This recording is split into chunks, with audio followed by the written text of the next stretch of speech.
जिनिशा की मां ने पूरी कहानी पापा को बताई। रात को सबने तय किया कि अब और देर नहीं, तुरंत भागना होगा। लेकिन जैसे ही पैकिंग शुरू हुई, जिनिशा हिल ही नहीं पा रही थी। उसके सीने पर वही मटिया बैठा था। पतली हड्डीनुमा उंगलियां उसकी छाती में धंसी हुई थीं, आंखें लाल और सांसें इतनी ठंडी कि उसकी त्वचा पर धुंध जमने लगी। पापा ने दरवाजा खोलना चाहा, लेकिन पूरा घर लोहे के ताले में बदल गया। लकड़ी के दरवाजे अचानक ऐसे चमक उठे जैसे किसी लोहार ने ताजा लोहे से ढाल दिए हों।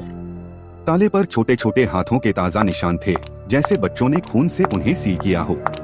खिड़की से झांका, बाहर गली में सैकड़ों बच्चे खड़े थे, चेहरे काले, आंखें पूरी तरह खोखली। कुछ ने खिलौने पकड़े थे, जिनसे खुद ब खुद धातु जैसी आवाज आ रही थी। तभी मालकिन सामने आई।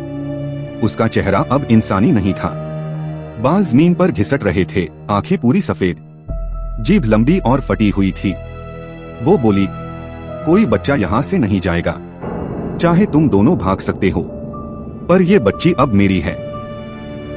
मम्मी ने पूरी ताकत से जिनिशा को झकझोरा, लेकिन मटिया इनविजिबल चेन्स की तरह उसे दबाए हुए था। पापा ने पास पड़ा तांबे का दीपक उठाकर उस पर फेंका। दीपक सीधे बच्चे के आर पार चला गया, मानो वो धुआं हो। लेकिन अगले ही पल मटिया की गर्दन पलटी और उसने फुसफुसाया, अब तुम सब मेरी दुनिया देख पाओगे। कमरे की दीवारें काली पड़ गईं। उन पर बच्चों की हथेलियों के ताजा निशान चमकने लगे। हर कोना बच्चों की हंसी से भर गया। पापा ने खिड़की तोड़ने की कोशिश की। कांच टूटकर जमीन पर गिरा, लेकिन हर टुकड़े में उनकी खुद की लाशें दिखाई दे रही थीं, जैसे भविष्य का आईना हो।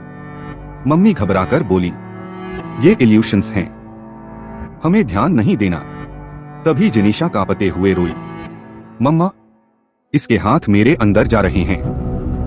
पापा ने पास रखी तुलसी की माला, जो माँ ने पूजा में रखी थी, वो मटिया के हाथ पर रख दी। मटिया चीखा और बौखलाया, पर फिर उसने अपनी शक्ति एकत्रित करते हुए बोला, ये घर अब मंदिर नहीं, मेरी शरणगाह है। अचानक बाहर से सीटी की आवाज आई। गली में पुलिस की जीप गश्त पर थी। लाइट्स की चमक दीवारों पर पड़ी और इल्यूजन थोड़ा और कमजोर हुआ। दरवाजे का ताला पहली बार कम कठोर लगा। पापा ने पूरा जोर लगाया और दरवाजा थोड़ा हिला। मम्मी ने जिनिशा को झकझोरते हुए उठाया। इस बार मटिया की पकड़ थोड़ी ढीली हुई, जैसे उसे बाहर की रोशनी से घिना रही हो।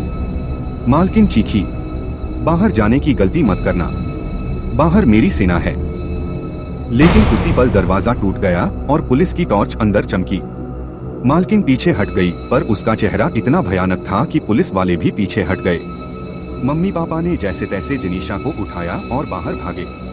पुलिस ने उन्हें घेरा और तुरंत मालकिन को पकड़ने की कोशिश की, पर वो ऐसे गायब हुई मानो दीवार ने उसे निगल लिया हो। पुलिस ने आसपास खोज की। बच्चों की कोई भीड़ नहीं थी, न ताले न खून के निशान, बस धूल से भरा खाली घर। पापा ने कांपते हुए कहा, हमें ये जगह छोड़नी होगी, तुरंत।